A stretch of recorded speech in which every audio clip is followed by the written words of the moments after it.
Hello. All right. And we kind of matching too. We didn't even mean to do that. We're just cool like that. Nice. Yeah, we are. So, welcome everybody. This is another episode of The Fight of Faith. My name is Justin. This is Josh here. Welcome, bro. Hello. Amen. Thank you for coming on. And we're going to talk about the fight game. We're going to talk about church. We're going to talk about everything. So, I think even the very first time I saw your ministry, I think might have been, where was it? I had a post about a Tough Enough event. I saw you guys' sign. So how did you guys eventually get involved with that? And is it like an outreach, or when you explain what Fight Church is? Yeah, we got started about 10 years ago, and it is basically functions like a sports chaplaincy program. And so we kind of based it on that model from the very beginning. But it's a little more complicated. Obviously, the fight game is a lot different than any other sport. Most chaplains that are in baseball or soccer or hockey or whatever, they work with one team, and they're actually invited by the team. Sometimes they're even, paid by the organization or whatever. Whereas, none of that's true for us. There's multiple teams. No one was asking for us. We basically just started going around and volunteering to help out any way we could to get our foot in the door. And so we started visiting different gyms and saying, hey, we're just making ourselves available to help out in any way we can. If you need someone to mop mats or mostly we were just saying, hey, can we hang out here and, come by every Thursday from, 2 to 4 and just meet people. And that's kind of how we got started. And that's how we got started with Tough Enough. Okay. I talked to the guys that ran Tough Enough, Barry Meyer at the time, him and his brother Jeff, and I said, hey, I just want to make myself available, and they accepted me and invited me in with open arms and said, hey, go in the back and help hand out these gloves and do whatever. And so we started doing that, and we've actually had an amazing relationship with them for the whole 10 years that we've been doing this. Wow, 10 years, man. That's and Tough Enough for everybody, because obviously this podcast is so worldwide and so international. I have to explain what Tough Enough is, but no, it's a local amateur. Yep. Organization. They also do some pro stuff, but Okay. primarily amateur. Okay, and I actually had Louis Conde Navarro here last week, and we're gonna be posting his soon. So like to put in perspective of what Louis is doing is that not only is he welterweight and middleweight champ, but now his next fight he's going up to 205 to try to get that title. And I never heard of anybody going to be champ in 3 weight classes, so I'm honored to meet the guy. But was there any gym in particular that you reached out to, or is it just like you guys just went out there, boots on the ground, just try to impact the community? Well, it's kind of interesting the way that it all kind of played out, because I figured at the time, MMA was like really growing exponentially, and there was an article in the newspaper right around the time that we got started, and it said that there was 100 gyms offering some sort of martial arts, and I was like, oh my gosh, this is going to be crazy. Yeah. And so I just got online and started calling and going to places, and I figured that we would get into some of the smaller, more mom and pop places. Right. And I unfortunately I thought I'll never get into any of the big MMA gyms. I'll have to start off like going to Taekwondo places and karate schools and then work my way up. And ironically, all the smaller schools and the ones that weren't MMA didn't want anything to do with anything that I had to offer. Wow. And so the very first gym that I actually got my foot in the door was Extreme Couture. Nice. And so that was pretty awesome. And what was really cool is once I was able to go to other gyms and say, hey, this is my pitch, and I'm visiting over at Couture.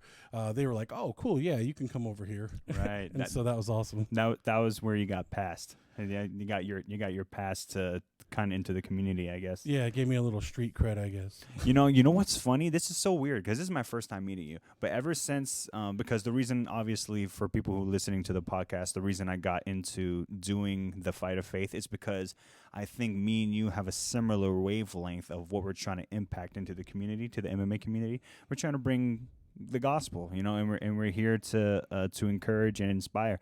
And so when I first started, and I heard about you from other pastors and everything. Even my own pastor Zach, I believe you met him before, and he's like, yeah, there's a guy with Fight Church. You should interview him. And that was the very first, before I even like started interviewing anybody. And so for this to be coming together like that, because also for the same thing for me, I used to train at the Pit Vegas. Now it's the Pit 702. But the ministry and everything started really taking off when I started going to Couture's.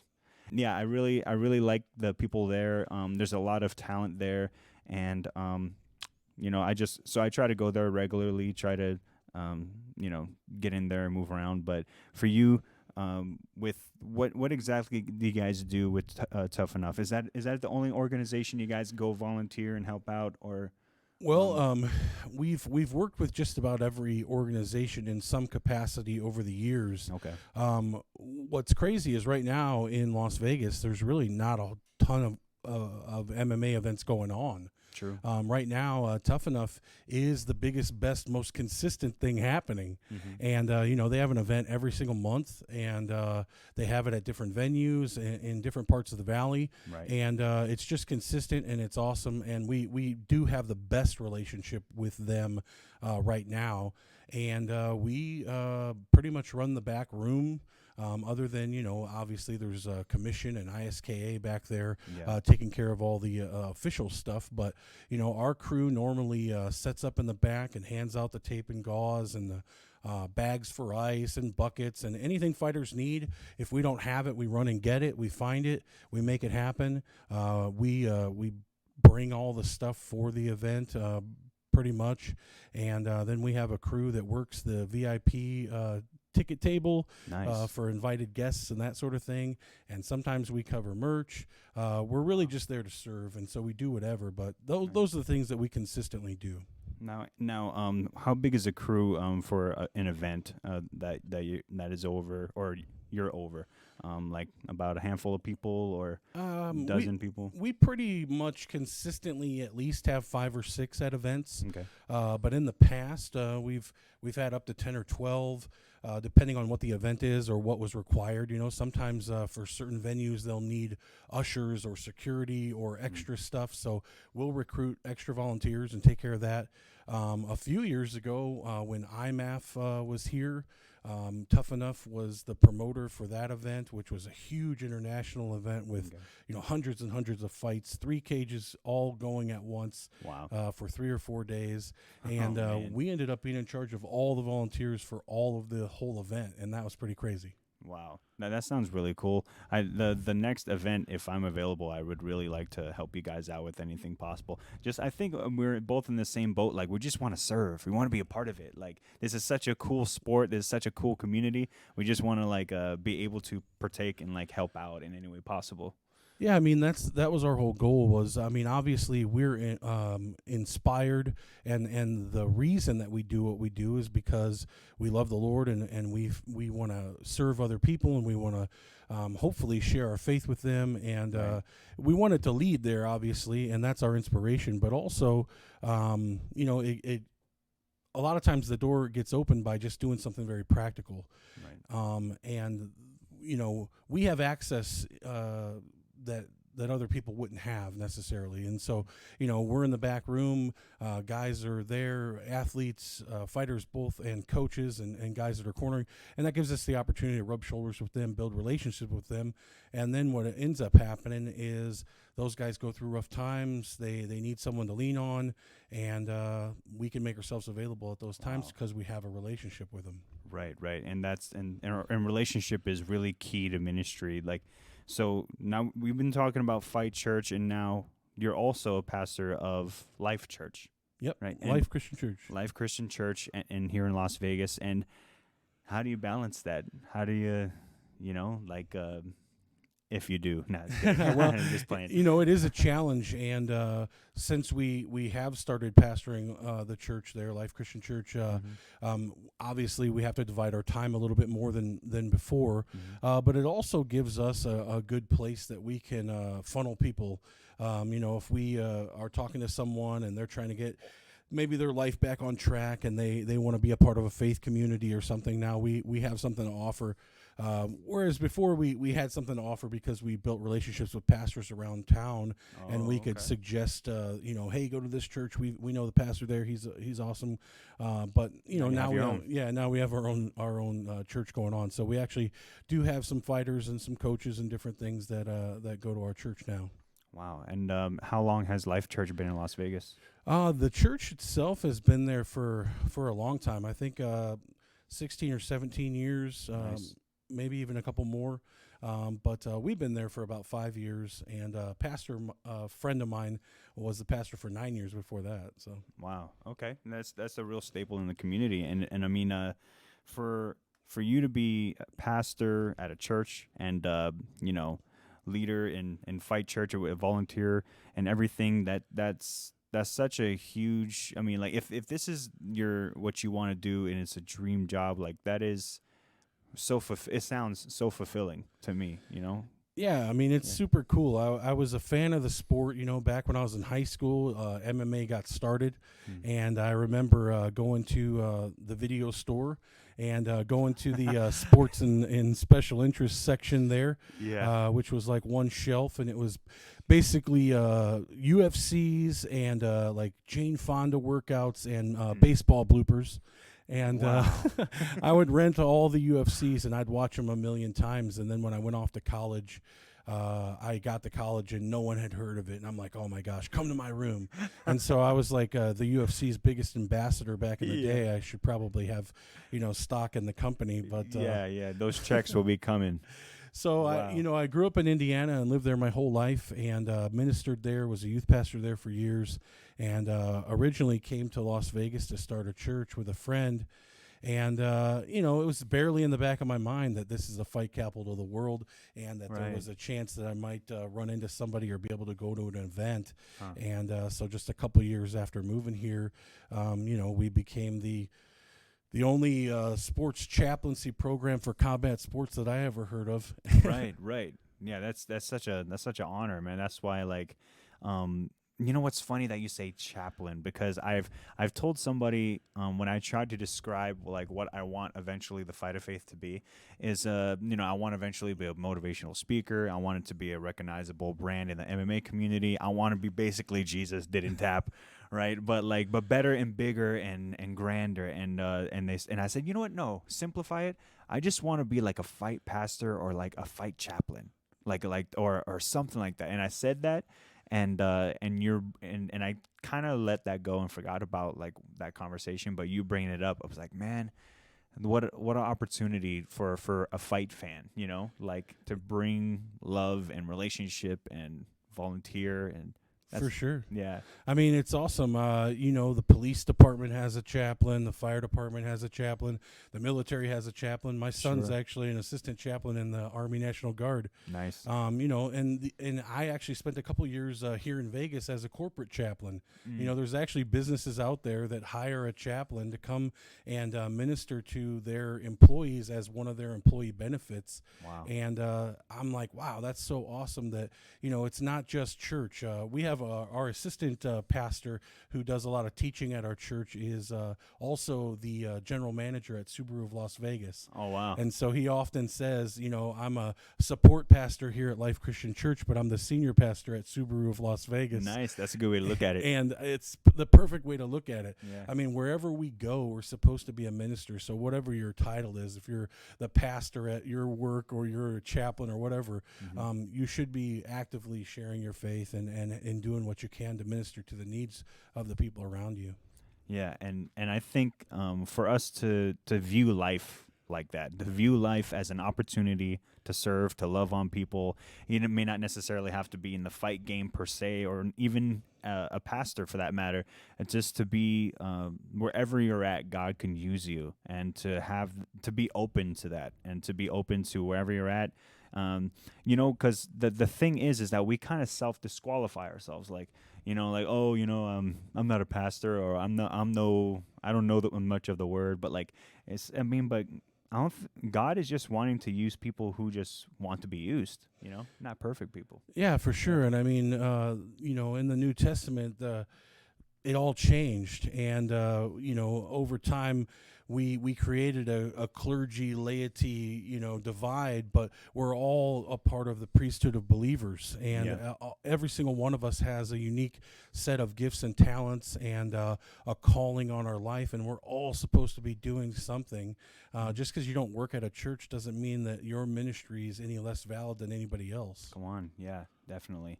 It's all about the body contributing. It's all about every joint supplies, like every part of the body is crucial in the corporate world. I don't care if you pick up garbage for a living. If you work for a Republic, you're probably making a lot of money.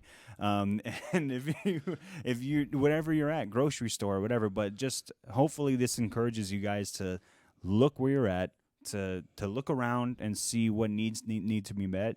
And I come from a background where I thought like ministry was try to get everyone you see try to say the salvation prayer. This like, oh, I gotta save them, gotta save them. But you have zero relationship with them. You just kind of leave them hang out to dry. But I think it's more impactful just to be genuine and in relationship, genuine, and impact them with the love of the Father. I mean, like, how does that look like for you when you do ministry? What is the actual goal specifically for a person? Well, I mean, that's basically our personal, my family, that's basically our motto and our vision and mission and whatever. Mm-hmm. And so that definitely bleeds into the whole philosophy behind Fight Church and with Life Christian Church, is just to be real, to be raw, to be friends with people, to realize that people, the people around you are just like you, and you're just like them. And we're all in this crazy, broken, bent world, and we're just all trying to make it. And, some of us have the blessing of having received God's grace. And, we're no different than anybody else other than the fact that we've received that amazing gift of God's grace. Mm-hmm. And so we just want people to be in the same position as us. It's not like, you're holding on to it like, ooh, I got to step up, or I'm a little bit higher than that person, and it's an advantage that I want to hold on to, but you want to give it away. You want to get people all able to experience that awesome love and grace that God has to offer. Amen, man. So what eventually you spoke about your foundation and how you fell in love with the fight game, how you got involved and everything, but how'd you even meet Christ? How did you eventually become a believer or start even going to church for that matter? Well, I have kind of the testimony of, I was raised in church, and I kind of just went through the motions when I was a kid. I was the annoying kid that knew all the answers in Sunday school and always won the prize, but I never really had like a personal faith. It was all in my head, and I mostly did it to win the prize, Right. And when I was pretty young, I just had this. I don't even remember where I was. I don't have one of those amazing testimonies where you're like, I was sitting on the edge of the bench and on May 23rd, blah, blah, blah. 2:32 p.m. Yeah. I know I was about in the 5th or 6th grade, and something happened. I got in trouble at school because I was a troublemaker, and I think I had said some bad words or something, and one of my teachers just happened to be a believer, and she'd probably go to jail now, but she had a talk with me in public school about faith. Oh, and arrest her. Yeah, she said, you go to church and you say that you're a Christian, but you're not acting any different than anybody else, and you're not being a very good example to people who aren't. Wow. And for whatever reason, at that moment, at that day, it had a tremendous impact on my life. And from that day on, I said, you know what? I'm gonna try to be better. I'm gonna try to do the right thing. Yeah. I know all the answers in my head, but I haven't embraced this in my heart. And I don't remember having any kind of dramatic prayer or seeing fire from heaven or anything like that. But I know from that day on, I really did kind of do an about face. And every time I went to church, I took it serious. Yeah. And during the worship, I tried to experience God. And when I talked, when I spoke to people, I tried to make sure, hey, I'm going to think about what I'm saying. I'm not just going to let any filth just fly out of my mouth for no good reason. Mm-hmm. And you know, it wasn't easy. Obviously, you know, I'm still just a dude. But I really that's kind of what happened. And then from there on, I just kind of took it serious, and I got a little bit older and got into the youth group, and always kind of just became a natural leader. Just because I was trying so hard to do the right thing, I guess. And from there on, you know, just I knew I had a call on my life as a teen, and so my plan was, you know, to go and study ministry and get into youth ministry, and that's what happened. You know, I eventually got my first gig at a church being a youth pastor, and then that's what I did for about 10 years. And being a youth pastor, were you that in Indiana or? Yeah. Oh, okay. So how'd you end up eventually in Las Vegas? So I spent 10 years at a couple different churches in Indiana doing youth ministry, and then eventually some college age stuff and whatever. But we knew that we were going to do something weird. We knew that my wife and I, we were doing a 40-day fast. Oh, wow. And we knew that we weren't going to stay where we were. And we thought that the Lord was going to open a door for us to do something a little more audacious, a little more outside of the box. And we had done some missions work in Central America, and we were just super open. And we just we were like, we don't know if we're going to go be missionaries or if we're going to go to like the inner city of, you know, Chicago or something. And we were being open. We were praying about it and whatever. And a friend of mine that we had been on staff with at one of the previous churches, we got a support letter in the mail saying, hey, we're going to go plant a church in Las Vegas. Wow. And so when I received it, you know, I immediately thought, whoa, that's outside of the box. That's weird. Yeah. I had never been to Las Vegas. The only things I knew were craziness. And I thought, man, that would be wild. You know, that would be definitely different.